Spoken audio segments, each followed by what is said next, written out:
The warning signs commander, Zara Chen, stared at the massive display screen in Earth's deep space monitoring station, watching dots of light that shouldn't exist. Hundreds of them, moving in perfect formation toward the blue marble she called home. Her coffee had gone cold hours ago, but she couldn't look away from the approaching fleet. "Ma'am, we're getting more signals," Lieutenant Torres called from his station. "The computer is having trouble processing the sheer number of ships." Zara rubbed her tired eyes. 3 days since the first blips appeared on their sensors. 3 days of sleepless nights and mounting dread. The ships were unlike anything in Earth's databases. They moved too smoothly, too precisely. Their energy signatures were off the charts. "How long until they reach Earth?" she asked, though she already knew the answer. 18 hours, ma'am. 18 hours. Zara had been a military strategist before taking this job. She'd studied every possible scenario of first contact with alien life. None of her training had prepared her for this. The approaching fleet wasn't sending diplomatic signals or peaceful greetings. Their formation screamed one thing: invasion. Her communication console buzzed. "Commander, incoming transmission from the lead vessel." It's in English." Zara's blood ran cold. They spoke English. They'd been watching Earth long enough to learn their language. This wasn't first contact. This was a carefully planned attack. "Put it through." The main screen flickered, revealing a creature that looked like a cross between a reptile and an insect. Its 4 eyes gleamed with cold intelligence, and its voice carried the weight of absolute certainty. "Humans of Earth, I am General Kekstar of the Hegemony Fleet. Your world has been selected for integration into our empire. Surrender now, and your deaths will be quick. Resist, and we will make examples of your cities." The transmission cut. Silence filled the command center. Zara felt her heart hammering, but her voice remained steady. "Get me President Williams. Get me the UN Security Council. And for God's sake, wake up every military commander on the planet." As her team scrambled to establish communications, another signal came through. This one was different, cleaner, more advanced. A new figure appeared on screen, tall and graceful, with silver skin and large, gentle eyes. "Humans of Earth, I am Ambassador Velthius of the Galactic Council. I carry urgent warnings about the fleet approaching your world." Zara leaned forward. "Ambassador, we're listening. The Hegemony Force is led by General Kekstar, a commander known for his ruthless efficiency. However, you must know that the Council specifically warned against this invasion. Earth was classified as a Class X unpredictable world. The Hegemony ignored our warnings." "What does that classification mean?" Velthius hesitated. "It means your species exhibits patterns that our models cannot predict. You are chaotic in ways that can be dangerous to invading forces. The Council has observed 17 other Class X worlds. None were successfully conquered." The transmission began breaking up. "I cannot maintain this connection much longer. The Hegemony is jamming communications. Remember this, Commander Chen. Your unpredictability is not weakness. It is your greatest strength." The screen went dark, leaving Zara with more questions than answers. Class X unpredictable world. The galaxy's most advanced civilizations couldn't figure out humanity. Maybe that was exactly what they needed. Dr. Marcus Webb burst into the command center, his lab coat stained with coffee and his hair looking like he'd been struck by lightning. "Zara, I've been analyzing their ship configurations. They're using quantum resonance drives, incredibly advanced. But I think I've found a weakness." Marcus had been Earth's leading xenotechnology theorist long before anyone believed aliens existed. His wild theories had made him a laughingstock in academic circles. Now, he might be their salvation. "Talk to me, Marcus." He pulled up holographic displays, his hands dancing across the controls. Their ships operate on harmonic frequencies. Everything is synchronized. Their shields, their weapons, their navigation. It makes them incredibly efficient, but also vulnerable. Vulnerable how chaos, Zara, pure, beautiful chaos. If we can introduce random elements into their frequency patterns, we can disrupt their entire fleet coordination, their thinking. Like an orchestra, we need to be jazz musicians. Captain Rosa Martinez's voice crackled over the Command, Falcon Squadron is in position. We've got every fighter pilot on the planet ready to launch, but ma'am, we're flying museum pieces. Compared to those things, Rosa had been Earth's top test pilot before the arrival. Now she was leading a squadron of desperate volunteers in aircraft that looked primitive compared to the approaching alien technology. "Rosa, listen carefully. Dr. Webb thinks their weakness is chaos. Forget formation flying. Forget textbook tactics. I want you to be as unpredictable as possible." A pause. "Ma'am, are you telling me to throw out everything I learned at flight school?" "That's exactly what I'm telling you." Zara could hear Rosas grin through the radio. "Copy that. Command.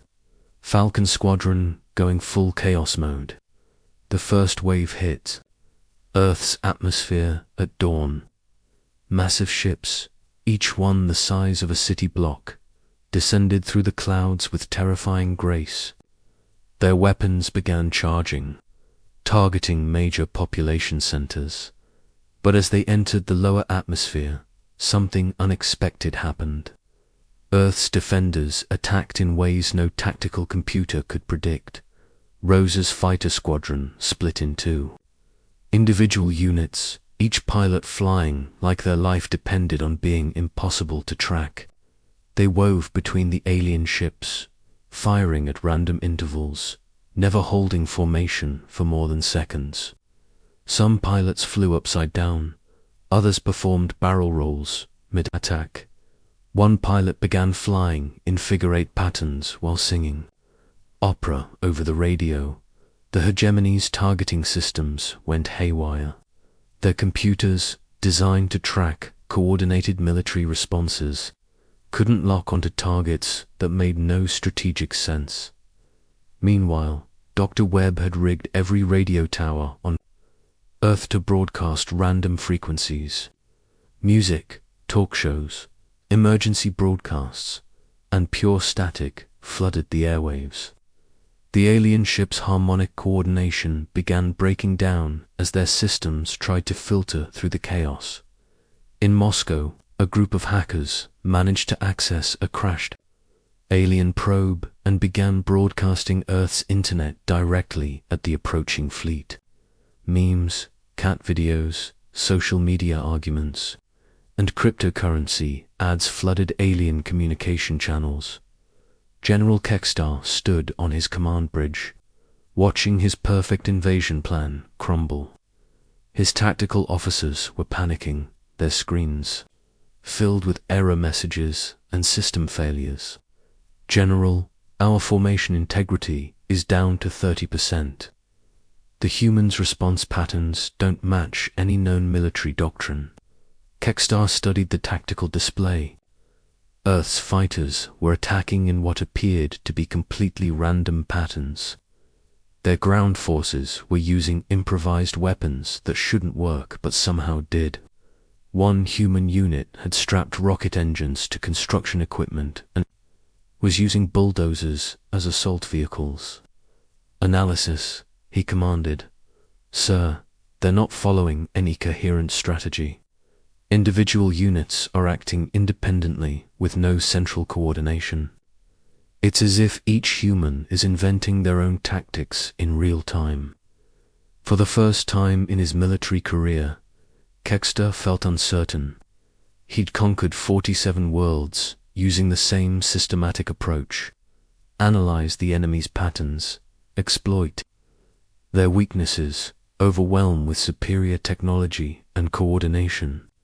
But these humans had no patterns to analyze. A new report came in. General, the 3rd Squadron has been forced to retreat. Human forces used captured gravity generators to create localized spatial anomalies. They're literally bending space around. Their cities. How did they learn to operate our technology so quickly? Unknown, sir. Intelligence suggests they're reverse engineering our systems through ... trial and error. Kextar's mandibles clicked in frustration. Trial and error. The most primitive form of learning. Yet somehow these humans were mastering advanced technology in hours. Ambassador Veltius watched the battle from her cloaked observation ship. The Council had been right to classify Earth as Class X. Humans were demonstrating the same chaotic adaptability that had saved other unpredictable worlds. Asterisk. She opened a secure channel to her superiors. Council, the hegemony invasion is failing. Humans are exhibiting classic Class X response patterns.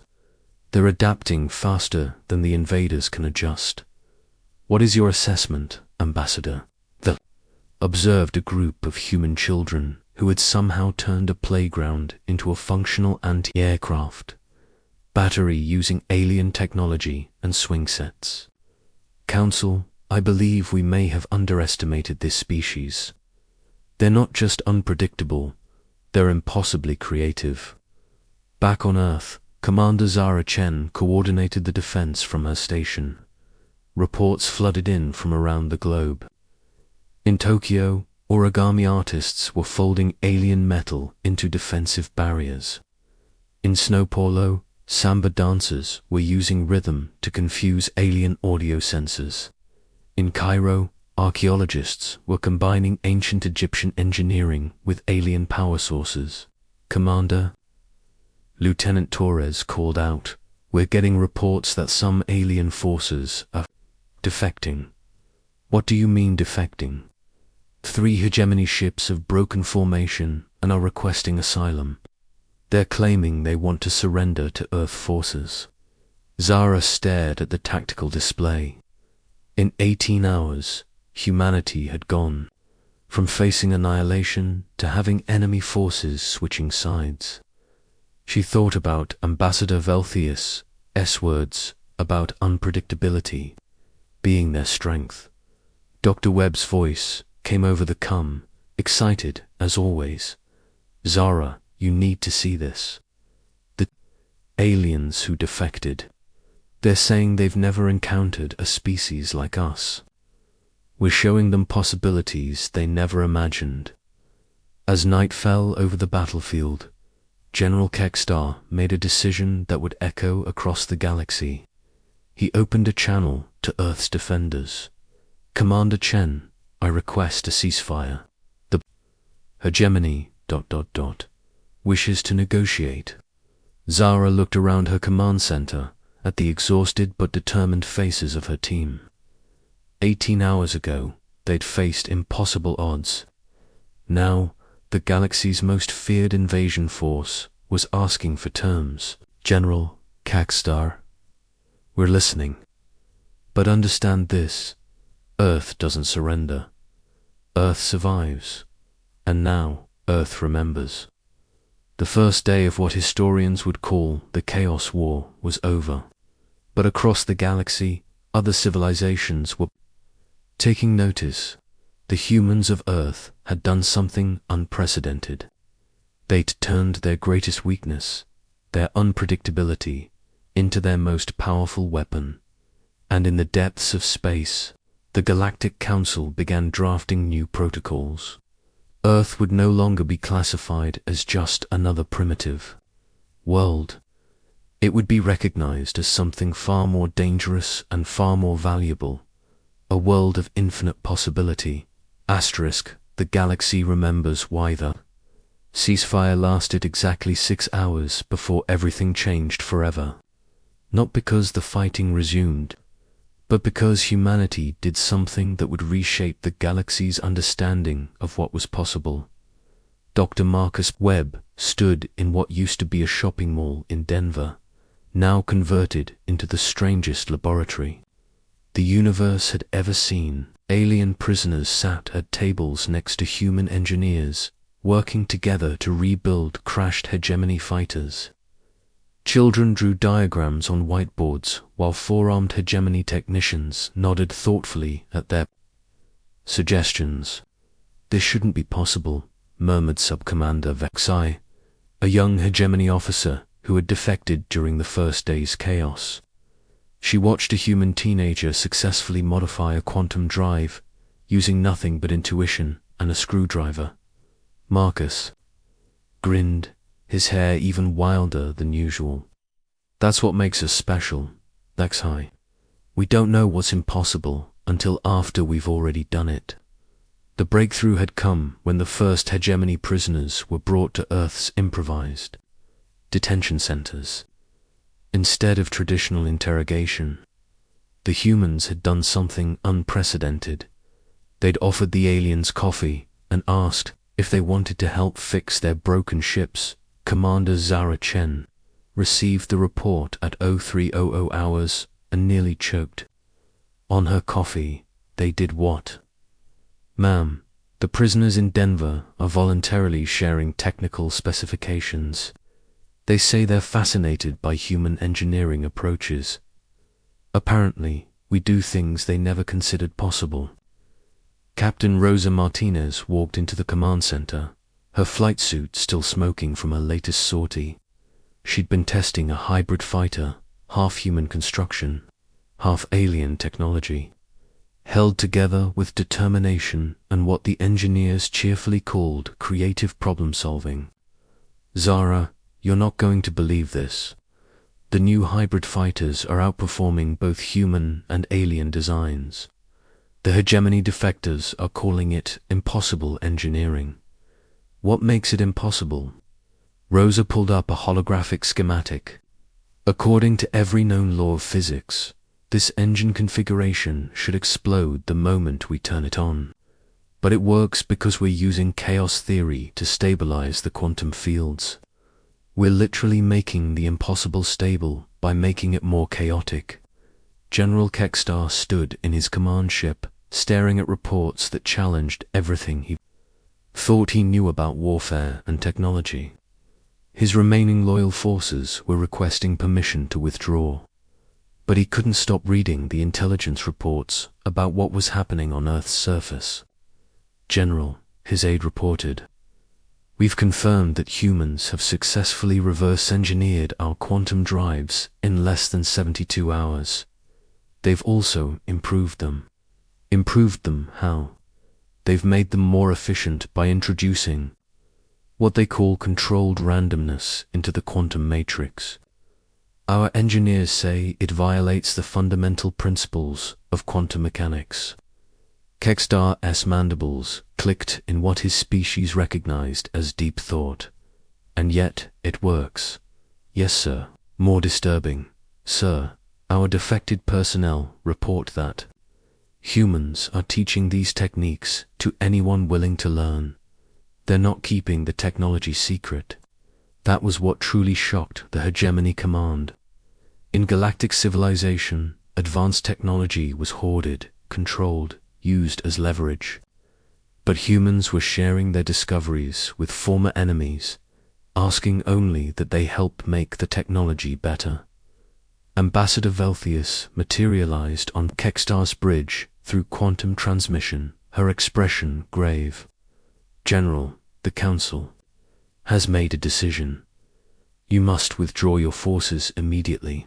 "Ambassador, my orders come from Hegemony Command, not the Council. Your orders have been overruled."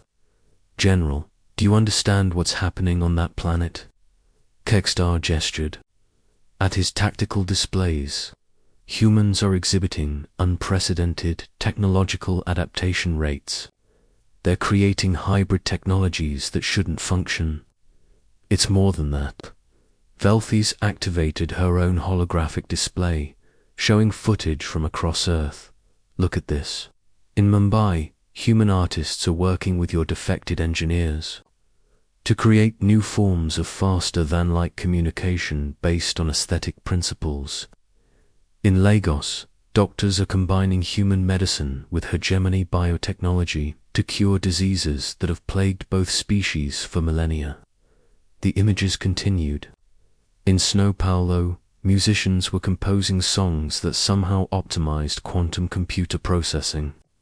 In Stockholm, a group of children had invented a game that, when played by mixed human-alien teams, generated solutions to engineering problems that had stumped both civilizations. General Velthius continued, "In 3 days, these humans have made more breakthrough discoveries than most civilizations achieve in centuries, and they're sharing everything freely." Kekstar studied the footage. Why do they share their advantages? Because they don't see knowledge as advantage to be hoarded. They see it as potential to be multiplied. Velthius paused. "General, the Council classified 17 worlds as classics unpredictable. 15 were successfully defended against invasion. But only Earth has turned an invasion into a collaborative research project. In Dr. Webb's converted mall laboratory, the breakthrough moment came when a 10-year-old girl named Emma asked a question that would change galactic history. "Mr. Thexai," she said to the hegemony defector, "why do your ships fly in those pretty formations? They look like birds, but wouldn't it be more fun if they flew like bees?" Vexhai tilted his multi-eyed head. "Explain this bees concept, small human." Emma grinned and began drawing on a whiteboard. "Bees don't fly in lines, they dance. They tell each other where flowers are by dancing. What if your ships could dance together instead of marching together?" 3 hours later, the first beaten squadron took flight over Denver. Human and hegemony pilots flew together in patterns that looked chaotic, but were actually sharing real-time tactical information through movement alone. Their coordination was perfect, but their formations looked like aerial ballet. General Kekstar watched the test flight from his command ship and felt something he'd never experienced in his military career: wonder. The Bedant Squadron was simultaneously the most beautiful and most tactically effective formation he'd ever seen. He opened a channel to Commander Chen. "Commander, I formally request permission to land and discuss terms." "What kind of terms?" "General surrender terms. Not for Earth, for the hegemony. We wish to surrender to human creativity." The formal ceremony took place a week later in the same Denver Mall where the first human-alien collaboration had begun. Representatives from across the galaxy attended, not to witness a conquest, but to observe the birth of something entirely new. Captain Rosa Martinez stood at attention as General Kekstar approached. Instead of offering surrender, he extended a crystal datapad. "Captain Martinez, on behalf of the hegemony fleet, I offer our complete technological database to Earth, not as tribute, but as contribution to what you humans call the project." Rosa accepted the datapad, then surprised everyone by immediately handing it to the nearest group of mixed human-alien engineers. "Thanks, General. The kids will love seeing this stuff." Ambassador Velthius stepped forward. "Commander Chen, the Galactic Council formally requests that Earth consider membership. We believe your species could teach the galaxy new ways to approach old problems." Zara looked around at the incredible scene. Human children were teaching alien engineers how to play hopscotch while discussing quantum mechanics. Former enemies were sharing meals and comparing notes on faster-than-light travel. Dr. Webb was enthusiastically explaining to a group of fascinated aliens how human trial and error methodology could be applied to problems that had stumped galactic civilization for millennia. Ambassador Zara said, "We'll consider membership, but Earth has conditions. Name them first. No more invasions of Class X worlds. If they're unpredictable like us, they might have something valuable to contribute. Second, all technology. Discoveries get shared freely. Third, the galaxy needs to learn something humans have always known." "What's that?" Zara smiled, watching a group of human and alien children collaborate on building what appeared to be a rocket ship out of playground equipment and quantum processors. That the best solutions come when different minds work together. That chaos isn't something to be controlled, it's something to be celebrated. 6 months later, the Denver Protocols became the foundation for a new age of galactic civilization. Class X worlds were redesignated as innovation worlds and given special protection status. The hegemony dissolved its military structure and became the galaxy's first collaborative defense network. Hybrid human-alien technologies revolutionized everything from medicine to art to space travel. Dr. Webb, now director of the Galactic Institute for Creative Problem-Solving, published a paper titled "Why Impossible Things Work Better: A Human Approach to Quantum Engineering." It became required reading at universities across 17 solar systems. Captain Rosa Martinez commanded the first truly integrated human-alien squadron, famous for tactical maneuvers that looked like choreographed dances and achieved victory through beauty rather than brutality. General Kekstar, now Earth's ambassador to the former hegemony worlds, spent his days teaching alien civilizations what he called the human way, the art of turning limitations into opportunities and problems into possibilities. And Commander Zara Chen, appointed as Earth's first Galactic Council representative, ended her inaugural speech with words that would be quoted across the galaxy for generations. The Council warned that Earth was unpredictable. They were right. "We are chaos. We are possibility. We are the species that looks at the impossible and asks, what if? We are human, and we're just getting started." In the depths of space, other civilizations monitored Earth's growing influence with mixture of awe and anticipation. The galaxy had tried to conquer humanity and instead had been conquered by human hope, creativity, and the radical idea that former enemies could become the best collaborators. The Chaos War, as historians would remember it, lasted only 7 days, but its consequences would reshape the galaxy forever. Earth had taught the universe a lesson that no amount of technology or military power could convey, that the greatest weapon in existence was not destruction, but the audacious belief that anything was possible when different minds worked together toward a common goal.